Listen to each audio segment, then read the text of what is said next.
Bonjour et bienvenue sur le plateau télévision du Mid-Est pour une émission spéciale industrie, spéciale situation de la sidérurgie, spéciale recyclage, métallurgie et mines, en présence de Jean Grelier, ici sur ma gauche, député président de la commission d'enquête de l'Assemblée nationale sur ces thèmes-là, Bernard Gros, membre du GRAMEF, expert en acier et en recyclage d'acier et de ferraille. Michel Bonnemaison, directeur opérationnel de Variscan Mines, première société française autorisée par l'État à explorer le territoire français à la recherche de métaux et d'autres minerais d'intérêt économique évident et stratégique. Et Jean-Pierre Gaudin, bienvenue également Jean-Pierre, vice-président de la Fédération française des entreprises du recyclage. Et tout d'abord, merci à tous et bonjour à vous qui êtes ici avec nous pour suivre cette émission. Nous avons aujourd'hui une situation en France comme en Europe qui est parfois critique, qui est souvent difficile. Nous avons tous suivi des événements socio-économiques de taille du type Florange, du type Saint-Jean-de-Maurienne et d'autres qui illustrent la difficulté de l'exercice de la production de métaux, de la production de matières pour faire des produits industriels en France comme en Europe. Et là-dessus, on n'a vraiment aucun complexe à avoir avec le reste du monde. Et aujourd'hui, nous souhaitons vous donner la parole, Jean Grelier, pour expliquer où en est l'Assemblée nationale qui a travaillé énormément, et ça je peux le dire puisque j'en ai été témoin direct pendant toute l'année 2013. Vous avez édité 26 propositions pour relancer les activités de la filière sidérurgique et des métaux. Vous avez rencontré plus de 250 personnalités, des plus connus comme M. Lakshmi Mittal, à d'autres moins connus mais tout aussi opérants comme Jean-Pierre Gaudin, qui est un des cadres du recyclage en France. Vous avez également rencontré les patrons, les dirigeants des plus grandes multinationales de l'acier, de l'aluminium, d'autres matières aussi pour éclairer, de l'énergie. Vous avez essayé de discuter avec les gens d'EDF, de GDF Suez. Voilà, donc je vais vous laisser nous dire en quelques mots comment s'est passée cette enquête et surtout aujourd'hui, en novembre 2013, comment vous êtes déjà rentré dans le vif du sujet en tirant quelques leçons et quelques actions positives de ces 26 propositions de juillet. Oui, bonjour à tous. Alors, c'est vrai que le contexte l'an dernier, au moment où a été mise en place cette commission d'enquête, était médiatiquement important, puisque on parlait encore des fourneaux de Florange, on parlait de l'inquiétude sur ce secteur de la sidérurgie. Et donc, quand le groupe de la gauche républicaine démocratique a demandé cette commission d'enquête. Donc l'Assemblée nationale, l'unanimité, a accepté de la mettre en place. Et donc avec Alain Bocquet, donc le rapporteur, et moi-même en tant que président, nous avons essayé pendant 6 mois de travailler avec les principaux acteurs, parce que nous ne les avons pas tous rencontrés, mais les principaux acteurs des secteurs sidérurgiques et métallurgiques, pour faire d'abord un état des lieux de la situation, et puis essayer de tracer des perspectives ensuite par rapport donc à l'avenir de ces grands secteurs industriels.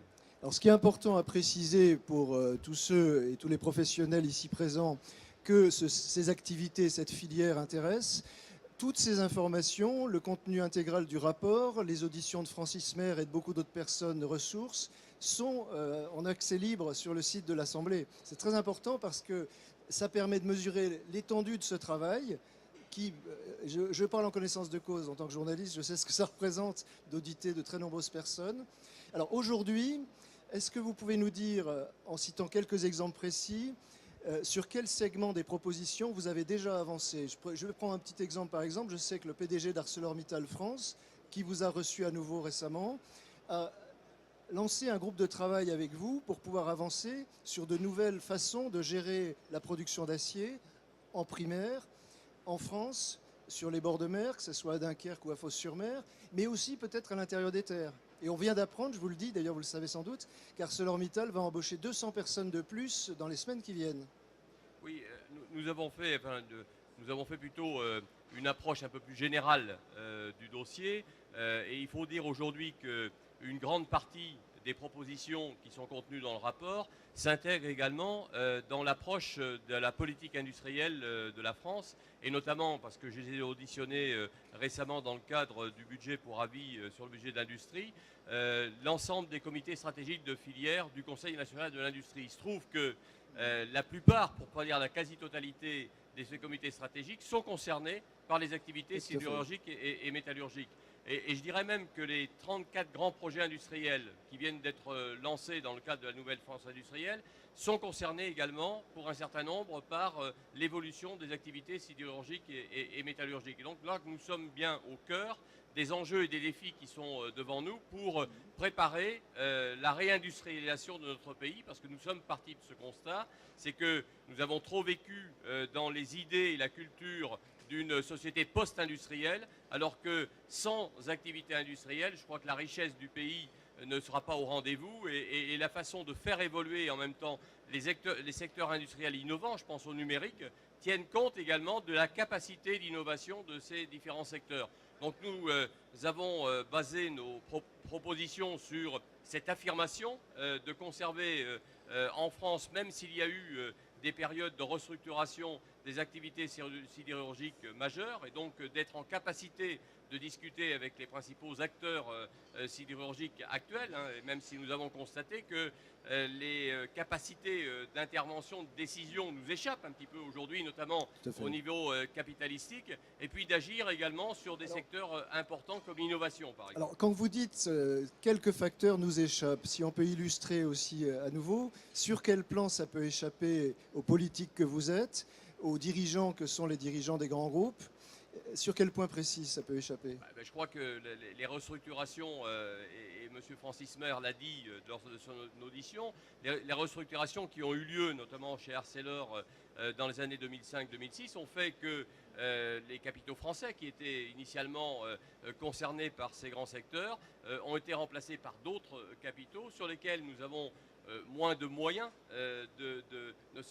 seulement de discussion, de concertation avec eux. Et donc il faut reconstruire quelque part un climat de confiance par rapport à ces grands acteurs maintenant qui possèdent les grands outils industriels. C'est ça, mais il n'y a plus de tentation, par exemple, de renationaliser quelque chose dans l'industrie, de dire voilà, on ne peut plus continuer comme ça, donc on va restituer la propriété de l'outil industriel à l'État. Alors, je ne pense pas qu'aujourd'hui le débat se revienne. Il a eu lieu, ce débat. Il y a eu effectivement des propositions qui ont été faites dans ce sens-là. Ce n'est pas celles qui ont été retenues.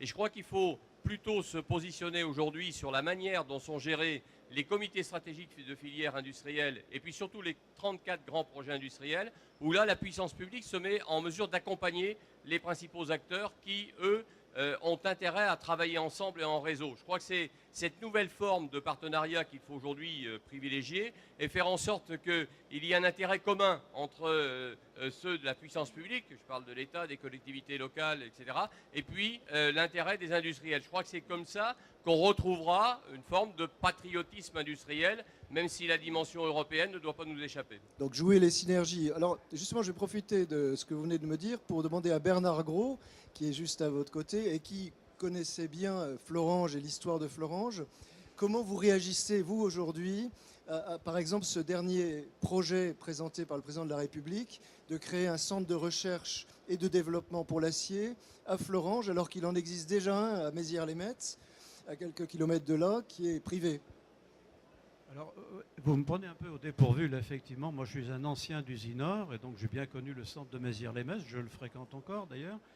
Et je n'arrive pas encore très bien à me faire une idée du rôle que chacun de ces deux centres va pouvoir jouer. Que va apporter ce qu'a proposé le président? Aujourd'hui, je suis incapable de vous répondre. Ce qui est incontestable, c'est qu'il y a une proposition qui accompagne une sortie de crise. Il n'y a plus de crise aujourd'hui, manifeste. Il y a peut-être des nostalgies, indéniablement. On ne quitte pas 150 ans de passé industriel sidérurgique comme ça, d'un coup d'un seul.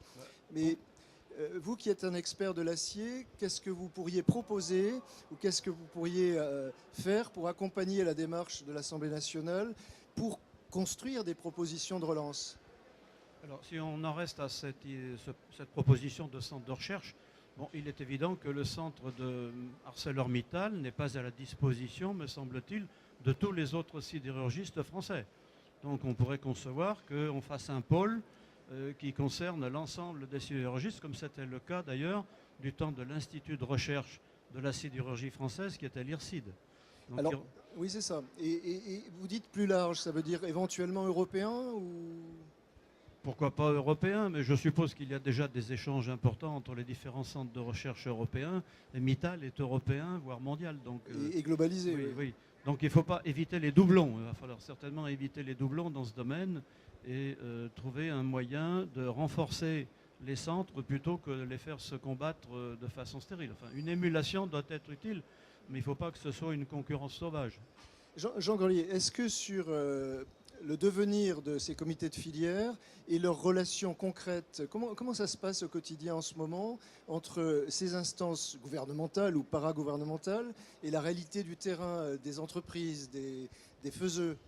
Alors, je crois qu'effectivement, on est à une étape charnière. C'est-à-dire que ces comités stratégiques de filière, puisqu'on retrouve un certain nombre d'éléments de notre rapport de la commission d'enquête, travaillent maintenant depuis à peu près 2 à 3 ans pour, dans un dialogue social de qualité d'ailleurs, déterminer les actions qui peuvent être conduites par chacune de ces filières pour réindustrialiser notre pays et conforter en particulier ses points forts.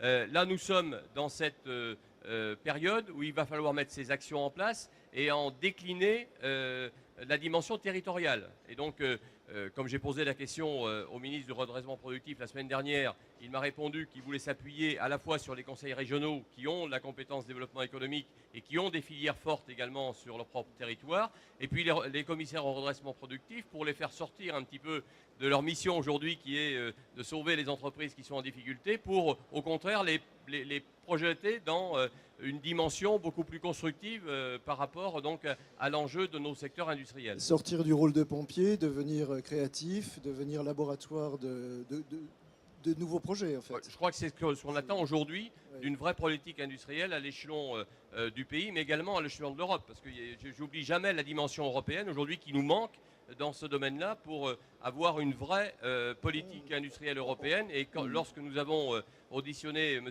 Tajani, nous avons vu les difficultés qu'il rencontre, y compris avec ses propres collègues, notamment le commissaire à la concurrence, pour essayer de mettre en place une stratégie européenne qui, elle, s'inscrit au niveau de la mondialisation. Alors, quand vous étiez en face et de Lakshmi Mittal et d'Antonio Tajani, quel sentiment avez-vous eu, vous, Jean Grelier, personnellement? Un sentiment d'écoute profonde, d'interaction, de capacité à vraiment décider, trancher, parce qu'il faut des décisions maintenant.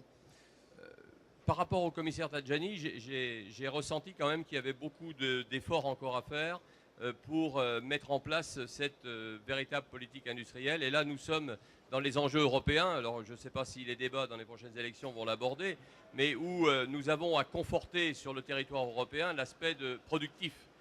On a trop souvent, à travers la concurrence qui a été mise notamment entre les outils de production, mais également entre les pays, à mon avis, fragiliser l'ensemble de notre continent. Alors qu'il faudra au contraire renforcer les coopérations, aller vers l'harmonisation des politiques fiscales et sociales pour essayer d'avoir une véritable politique industrielle en Europe. Et probablement sortir des yaka faux queues et d'être vraiment capable d'articuler concrètement, textuellement et en décidant, savoir comment. Alors on va prendre un exemple qui va vous illustrer ça. Nous avons ici avec nous, et merci Michel d'être là, Michel Bonnemaison, directeur opérationnel de Variscan Mines, qui est la première société française autorisée à explorer pour rechercher des minerais et des métaux, des minerais pour faire des métaux en France métropolitaine et probablement ultérieurement outre-mer. Et donc cette grande première, on va dire, dans l'histoire récente de la France, que vous avez suscité, est-ce que vous pouvez nous dire et expliquer à Jean Grelier, Jean-Pierre Gaudin et Bernard Gros comment vous êtes arrivés à construire un projet de société minière dans la France de 2013? Vous avez commencé en 2011 d'ailleurs. Bonjour. Oui, bonjour. Donc oui, nous avons démarré en 2010 sur un constat, c'est que le sous-sol français recelait des ressources dans les métaux critiques, donc, voire stratégiques, dont essentiellement métaux de base, est un tungstène surtout. Il y a également de l'or, mais on en trouve un petit peu partout.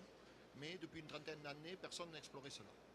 Donc en clair, nous savons très très peu de choses. Est-ce que sous vous les pouvez 100 juste premiers mètres. rapprocher un peu le micro, voilà, Oui, comme ça, voilà. bien en face. Donc en clair, nous savons très très peu de choses sous les premiers 100 mètres. Et le potentiel, au vu de ce que l'on connaît aujourd'hui des modèles de gisement, reste très élevé.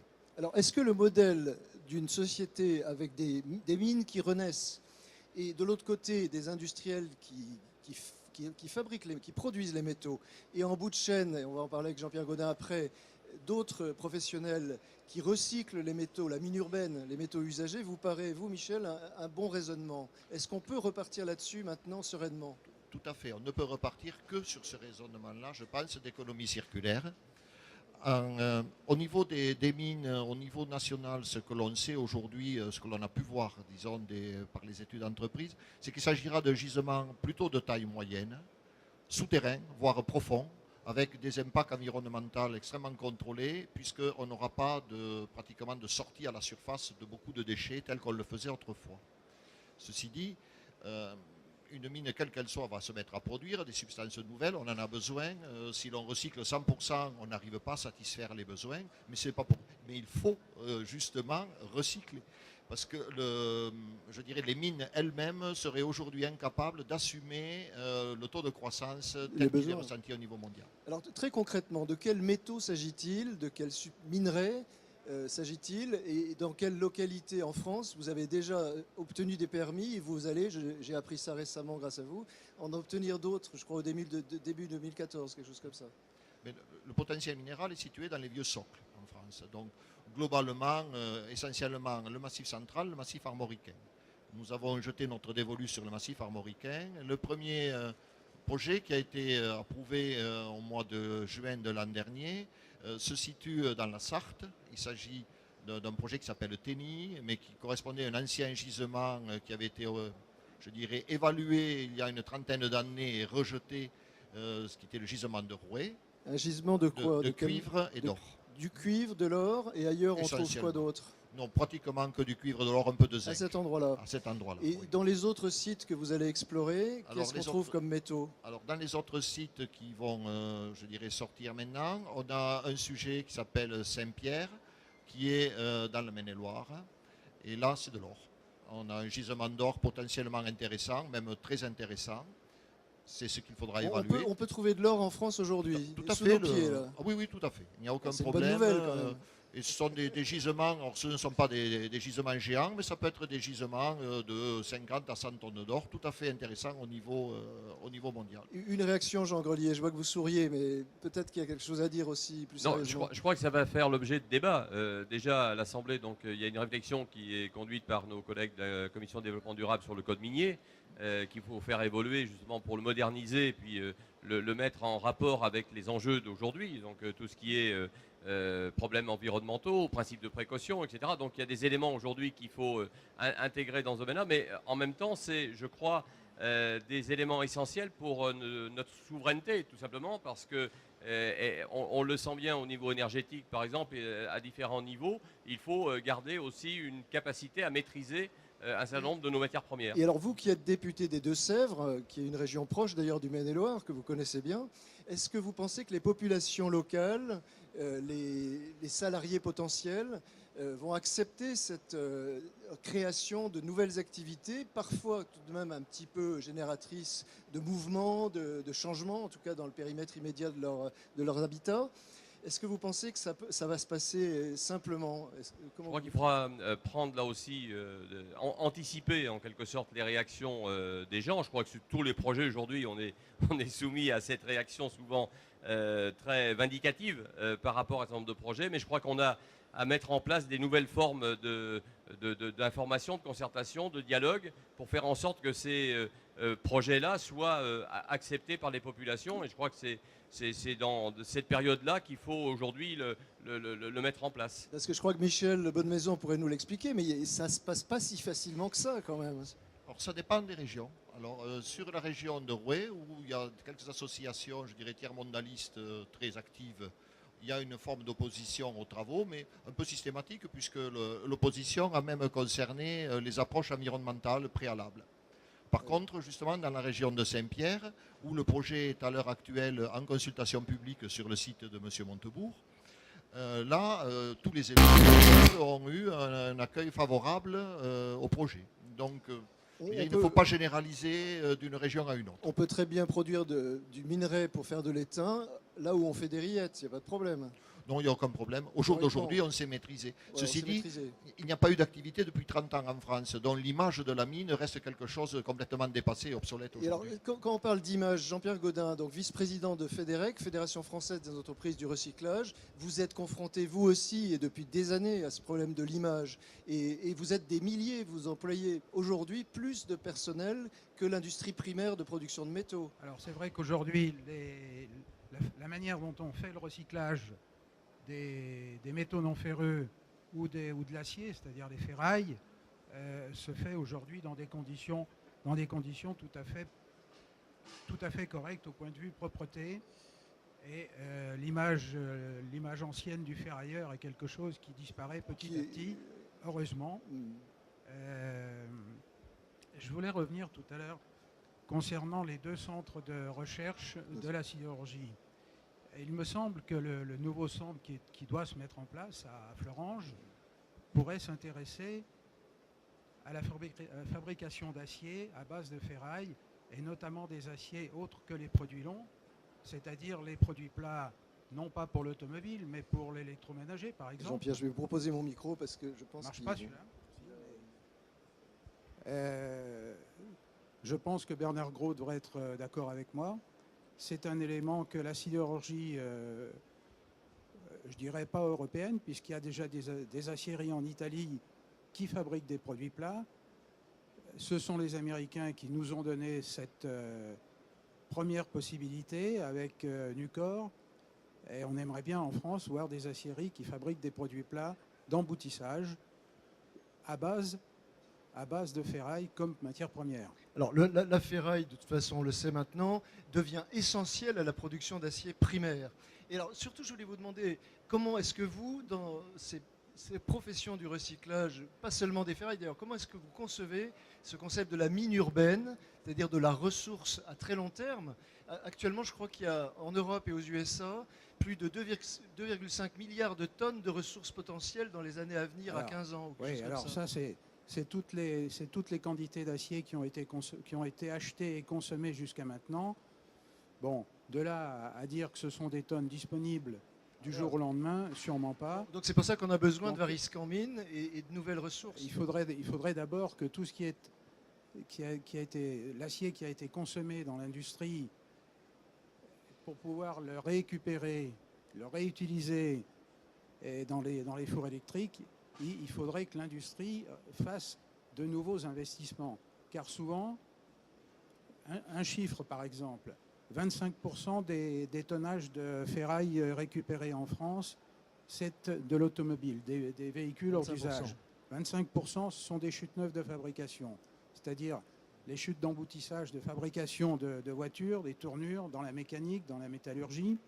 Les chutes produites par les sociétés présentes au Midest, les sous-traitants. Par exemple. 25% viennent du ramassage, hein, tout ce qui vient des déchetteries en particulier. Et les 25 derniers pourcents viennent des démolitions d'usines, démolitions de ponts, démolitions ferroviaires. Hélas, pas de démolition navale, pas pour le moment, pas encore en France. Peut-être que ça viendra. Donc tout ça fait que nous essayons de créer des tonnages supplémentaires. Alors, ce qu'on peut rajouter quand même, c'est qu'on récupère en France environ 15 à 16 millions de tonnes par an de ferraille. Oui, quand même. La moitié est consommée par la sidérurgie électrique en France et en Europe. Pour faire des produits longs pour le bâtiment, des poutrelles, pour faire des poutrelles, des cornières, des ronds à béton. Et ce que j'aimerais bien, c'est qu'on puisse faire avec de la ferraille qu'on puisse faire avec de la ferraille également des produits plats, des tôles, par exemple. Les Américains le font, les Coréens le font. Il n'y a Oui, aucune raison oui, objective oui. pour que les Français Les n'y arrivent Italiens, pas. les Italiens le font également. Aussi, oui. Merci Jean-Pierre. Est-ce que, Jean Grelier, comment réagissez-vous à ce que vient de dire Jean-Pierre Gaudin? Non, mais il y a un véritable enjeu. On a mis en deuxième position toutes nos propositions qui concernent le recyclage. Comme Anne Lauvergeon récemment d'ailleurs. Voilà, donc il y a un enjeu majeur d'organiser la filière. Je crois que les entreprises y sont aujourd'hui complètement ouvertes. Vous avez raison de poser la problématique de l'aval, c'est-à-dire qu'à partir du moment où on a ces matières-là, comment on peut les utiliser pour avoir un maximum de valeur ajoutée. On a eu un débat quand on a proposé une aciérie électrique sur Florange. Tout le monde n'est pas d'accord sur cet aspect-là, mais nous avons voulu marquer quand même une volonté pour dire si toutefois il y a une capacité aujourd'hui à redévelopper un certain nombre de fabrications d'acier, pourquoi ne pas envisager cet avenir à partir d'un tonnage que nous pourrions collecter un peu plus important et à partir d'acier dont nous ignorons peut-être encore totalement, pas complètement la crédibilité, mais la façon dont nous pourrions essayer d'envisager l'avenir et d'anticiper un certain nombre de choses. Avec des aciers spéciaux, des nouvelles formulations. Voilà. Et je crois que là, la coopération, moi, que je souhaite entre Mézières-les-Messes et puis ce nouveau centre public peut être un élément qui s'inscrit dans cette dynamique-là. Parce qu'on est dans l'économie circulaire, on est aussi dans la réutilisation d'un certain nombre de produits. Je crois que les déconstructions vont se poser également pour l'automobile, pour un certain nombre d'autres usages, et que dans ce cadre-là, il y a de la création d'emplois, il y a une capacité à créer de nouvelles activités. Alors, je vois que Bernard Gros a envie de réagir là-dessus à son tour. Je suis assez d'accord. Je voulais simplement préciser qu'à Mézières-les-Messes, il y a toujours eu une cellule avec laquelle j'ai beaucoup coopéré, qui travaille sur le recyclage. Donc elle n'est peut-être pas suffisamment développée, elle a effectivement été réduite au fur et à mesure des années, mais on pourrait aussi la réactiver et les compétences y sont. Et alors, il y a cette cellule qui travaille sur le recyclage et qui arrive à travailler à 99,90 quelque chose % de pureté de l'acier recyclé, ce qui est tout à fait phénoménal. Il y a également à Mézières un prototype d'aciérie électrique qui travaille avec hydrolyse, c'est-à-dire d'une façon totalement révolutionnaire. Vous mettez du minerai de fer qui viendra peut-être d'Abaret en Loire-Atlantique, vous le mélangez avec de la soude, vous mettez dessus une dose d'énergie. Alors là se pose le problème de l'énergie. Et c'est peut-être un des derniers points que j'aimerais aborder avec vous, puisque cette émission devra malheureusement se terminer dans quelques minutes. Comment est-ce que vous voyez, avec la situation à Bruxelles, avec les contraintes des taxes carbone, des problèmes des ETS, les systèmes de négoce du carbone à l'échelle européenne, comment est-il possible de formuler des conditions fiscales vertes, des green fence, de ne pas mettre de barrières vertes à l'industrie aujourd'hui, pour la production primaire, comme pour le recyclage, comme pour les mines, parce que vous aussi, vous avez besoin d'énergie. Oui, tout à fait. On a vraiment besoin d'énergie. La mine est une grande consommatrice d'énergie. C'est pour ça que l'on envisage d'ailleurs de récupérer cette énergie autant que possible. Dans le cadre de mines profondes, on peut très bien imaginer récupérer la chaleur, tout simplement, liée à l'enfouissement. Et on peut voir une fin de vie d'une mine comme centrale thermique aujourd'hui, c'est quelque chose de tout à fait réaliste. Est-ce que vous savez, Jean Grelier, que l'Europe vient de reconnaître, a fait son mea culpa, qu'elle a porté tort à l'industrie de l'aluminium européenne avec ce système des ETS, la fiscalité sur les émissions de gaz, et que ce tort va jusqu'à plus de 11% de coûts supplémentaires à la production d'aluminium, et que cela explique la fermeture de plusieurs usines en Europe au cours des 10 dernières années. Mais l'Europe reconnaît qu'elle a eu tort. Alors, si l'Europe commence à reconnaître, c'est déjà un pas de plus. C'est déjà un premier pas. Mais vous avez raison, je crois que la politique de l'énergie, c'est aussi un élément de notre souveraineté. Je ne crois pas que les orientations qui ont été prises par l'Europe en voulant absolument mettre une concurrence effrénée entre les propres pays, puis entre des systèmes qui n'avaient pas forcément obligation de faire cette concurrence, a fragilisé l'ensemble du système. Donc moi, je n'ai pas à ce jour d'idée très précise sur la façon dont à la fois l'Europe et le pays vont s'orienter sur les problèmes énergétiques, mais ils sont fondamentaux aujourd'hui. Alors, excusez-moi de vous interrompre, si Jean-Pierre Gaudin avec les recycleurs, si Monsieur Bonnenaison avec les mineurs, si les spécialistes de la ferraille avec leurs propres exigences pour fondre l'acier et en refaire sous une forme nouvelle vous disent nous ne supporterons pas une fiscalité supérieure à 3% du produit brut en EBITDA à la sortie. Qu'est-ce que vous leur dites? Difficile de répondre à cette question directement. Dont nous sommes conscients, c'est que l'énergie dans certains secteurs est aussi important aujourd'hui que les charges sociales sur les salaires. Le Premier ministre, hier, a lancé un grand chantier de remise à plat de la fiscalité et je crois qu'on touche effectivement tous ces éléments-là, parce que sur le prix de l'énergie, il y a aussi une forme de fiscalité. L'actualité le rappelle aujourd'hui, pour le financement des énergies renouvelables, il y a des taxes qui ont été mises en place, donc qui amènent de facto et mathématiquement une augmentation du prix de l'électricité. Je crois que ça repose aujourd'hui l'ensemble de ces problématiques. Et puis, derrière, gardons espoir. Il y a la recherche, l'innovation. Le CEA aujourd'hui avance sur le stockage de l'électricité. Il y a des enjeux aujourd'hui qui sont devant nous et sans doute que nous n'avons pas encore aujourd'hui tous les éléments pour savoir comment on va se construire la politique énergétique de demain. Ce qu'on sait, c'est qu'elle est fondamentale pour les activités industrielles. Alors, dernier point, mais c'est un petit peu... Oui, Jean-Pierre, allez-y. Non, ce qu'on peut dire, c'est qu'en France, on a un peu de retard en ce qui concerne la fabrication de l'acier au four électrique par rapport aux aciers fabriqués au fourneau. Bon, avec des mini-fours électriques, c'est un acier qui est beaucoup plus, en termes d'environnement, beaucoup plus propre que l'acier qui sort des hauts fourneaux. Alors, ce que je voulais dire là tout de suite, et ce sera peut-être notre dernier point pour aujourd'hui, c'est que, alors là je vais être carrément iconoclaste, une production de gaz de schiste, de gaz de roche non conventionnel en Europe, qui permet d'alimenter un nouveau four avec induction directe de minerai de fer, comme les Américains le font déjà chez Nucor, comme les Coréens le font déjà chez POSCO, avec une fiscalité du travail qui permet vraiment d'embaucher plus de monde et mieux, à de meilleures conditions de salaire, et une fiscalité verte dominée, maîtrisée, contrôlée, qui ne coule pas les entreprises. Et là, on a une relance ou pas? Jean Grelier. Oui, sans doute. Encore faut-il placer tous les éléments et les curseurs au bon endroit. Et c'est ça l'enjeu aujourd'hui des réflexions qui sont lancées, parce que notre modèle social aussi est un modèle auquel les gens tiennent, de solidarité. Et c'est vrai qu'aujourd'hui, lorsque l'on fait une réforme à minima, on voit bien qu'on a des effets induits que l'on ne maîtrise pas. Et donc toutes les propositions que vous avez faites en termes de prise en compte des éléments de la fiscalité, de la contribution, de la solidarité, ont des répercussions automatiquement sur les grands secteurs industriels. Je crois qu'il va falloir faire évoluer effectivement cette fiscalité pour que le secteur productif, quelque part, soit protégé, notamment quand il est facteur d'emploi et puis de valeur ajoutée.